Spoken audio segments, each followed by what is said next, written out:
தொடுவானம்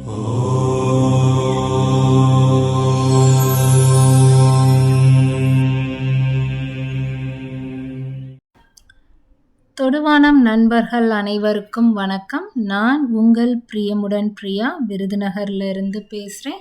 இன்னைக்கு நாம் பார்க்க போகிற கொன்றை வேந்தன் செய்யுள் அவ்வியம் பேசுதல் ஆக்கத்திற்கு அழிவு. இதற்கான விளக்கம் போன வாரம் நம்ம பார்த்தோம். அவ்வியம் அப்படின்னா பொறாமை, பேசுதல் பொறாமைப்பட்டு பேசுவது, ஆக்கத்திற்கு அழிவு, நம்மளுடைய ஆக்கமான செயல்களை அதுவே அழித்துவிடும். இன்னைக்கு அதனுடைய இன்னும் கொஞ்சம் ஆழமான கருத்தை பார்க்கலாம். அதற்கு முன்பாக நம்ம தமிழ் உயிர் எழுத்துக்கள்ல சிறப்பு வாய்ந்த எழுத்து அவ்வுனா என்ன பொருள் அப்படிங்கிறத பார்க்கலாம். அவ்வுக்கு நம்ம எல்லாருக்கும் அறிமுகமான வார்த்தை ஔவையார். ஔவையாரை நம்ம 2 விதமாக எழுதலாம். ஆ இவ் வை யா இர் அப்படியும் எழுதலாம். இல்லைன்னா ஓ போட்டு அந்த லா போட்டு வை யா இர் ஔவையார், இரண்டுமே ஔவையாரை தான் நம்ம சொல்வோம். இரண்டுக்கும் என்ன வித்தியாசம் அப்படின்னா, ஆ போட்டு இவ் வை யார்னு போடுறது, ஔவை அப்படிங்கிறது வயதான மூதாட்டி அப்படிங்கிறத குறிக்கும்.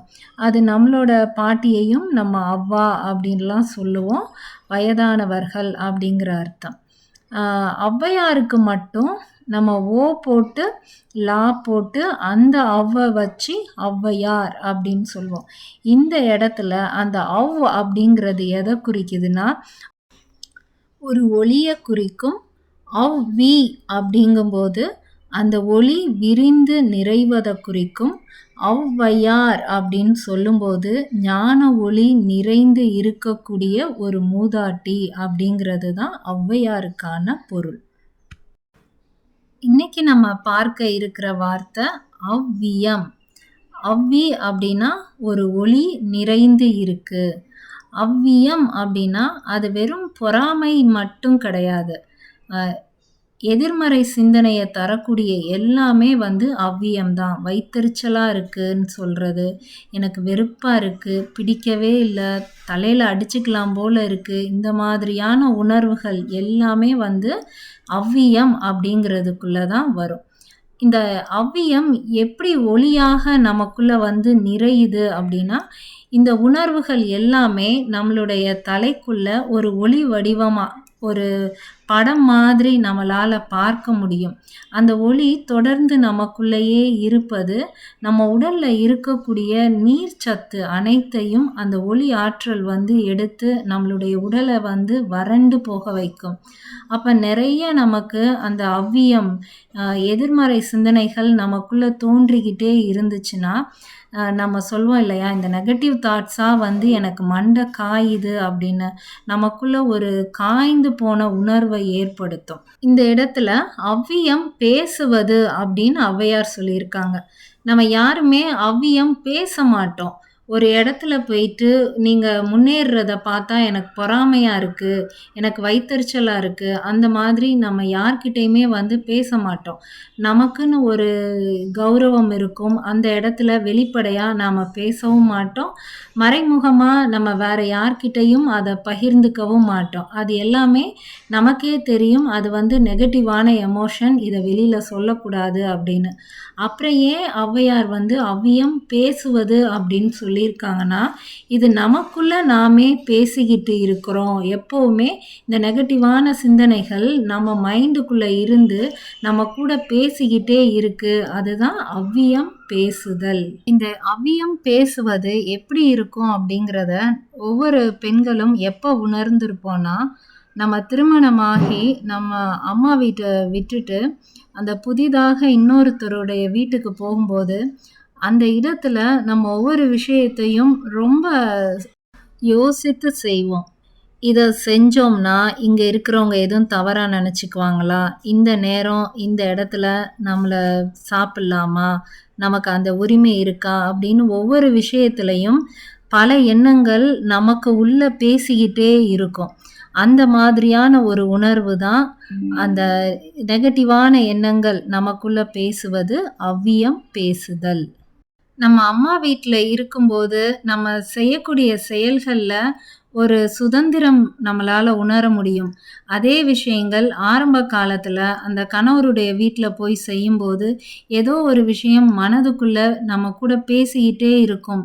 ஒவ்வொரு விஷயத்திலயும் நம்ம வந்து யோசிப்போம். வெளியில சிரிச்சுட்டு செஞ்சாலும், உள்ளுக்குள்ள பல சிந்தனைகள் நமக்குள்ள இருக்கும். இந்த மாதிரி தான் அந்த எதிர்மறை சிந்தனை வரும்போதும், நம்ம தலைக்குள்ள அது பல எண்ணங்களா அது நம்ம கூட பேசிக்கிட்டே இருக்கும். அதுதான் அவ்வியம் பேசுவது. இந்த மாதிரியான நெகட்டிவான சிந்தனைகள் நம்மகிட்ட வருவது என்ன பலன குடுக்கும் அப்டின்னா, ஆக்கத்திற்கு அழிவை குடுக்கும். ஆக்கம் அப்டின்னா ஒரு விஷயத்த உருவாக்குறது.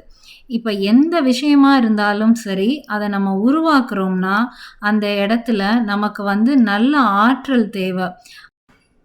இந்த உலகத்துல ஒவ்வொரு உயிர்கள் பிறந்ததுமே ஆக்கப்பூர்வமான ஏதாவது ஒரு செயல செய்யணும் அப்படிங்கிறதுக்காக தான் இறைவனால படைக்கப்பட்டது. அப்ப இந்த எதிர்மறை எண்ணங்கள் நமக்குள்ள வந்து பேசிக்கிட்டே இருக்கும்போது, நம்மளால எந்த செயலையும் ஆக்கப்பூர்வமாக செய்ய முடியாது. அப்ப நம்ம பிறந்ததுடைய பலன நம்மளால அடையவே முடியாது. அதுதான் ஆக்கத்திற்கு அழிவு. இப்ப இதே இது நல்ல எண்ணங்கள் தோன்றுது அப்படின்னா, நமக்குள்ள இந்த நல்ல ஆற்றல், நல்ல நீர் சத்து நம்ம உடலுக்குள்ள இருந்துட்டே இருக்கும். எவ்வளோ விஷயங்கள வேணாலும் நம்மளால தெளிவா செய்து முடிக்க முடியும். அப்ப நல்ல எண்ணங்கள் வருவது ஆக்கத்தை உருவாக்கும். இந்த மாதிரி அவ்வியம் பேசுவது ஆக்கத்திற்கு அழிவு. இதுதான் இன்னைக்கு நாம பார்க்கிற இந்த பொருள். வளர்ப்புல கூட பெற்றோரா இருந்தாலும் சரி, ஆசிரியரா இருந்தாலும் சரி, அவங்களுக்குள்ள நல்ல எண்ணங்கள நாம விதைப்பது தான் அவங்கள நல்ல மனிதரா, நல்ல செயல்கள உருவாக்க செய்யும். நம்ம அவங்களுக்கு வராத ஒரு விஷயத்த சொல்லி, அவங்கள நம்ம டிஸ்கரேஜ் பண்றது, அவங்கள என்னைக்குமே அது அவ்வியமாக அவங்களுக்குள்ள ஒலிச்சுக்கிட்டே இருக்கும். அவங்கள எந்த செயலும் செய்ய விடாம பண்ணும். எப்பவுமே நேர்மறையான எண்ணங்களோட இருப்பது தான் ஒரு விஷயத்தை ஆக்கப்படுத்தும். எதிர்மறையான சிந்தனைகள் நமக்குள்ள இருப்பது நம்மளுடைய ஆக்கத்தையே அழிவு செய்யும். அடுத்து நாம பார்க்க இருக்கிற கொன்றை வேந்தன் செய்யுள், அக்கமும் காசும் சிக்கென தேடு. அக்கமும் நாம பயன்படுத்தக்கூடிய தானியங்கள், காசும் நாம் பயன்படுத்தக்கூடிய பணம், சிக்கென தேடு. இந்த இரண்டையும் சிக்கனமாக செலவழிக்க கற்றுக்கொள். எப்போ வேணாலும் வறட்சி வரலாம், வெள்ளம் வரலாம். அந்த காலத்துல இதுதான் உனக்கு துணை செய்யும். அதனால எப்பவும் சிக்கனமாக பயன்படுத்து. அதுதான் அக்கமும் காசும் சிக்கன தேடு. இதற்கான இன்னும் ஆழமான விளக்கம் அடுத்த வாரம் பார்ப்போம். அதுவரைக்கும் சிந்தித்து இணைந்திருங்கள். நான் உங்கள் பிரியமுடன் பிரியா. தொடுவானம் நண்பர்கள் அனைவருக்கும் நன்றி.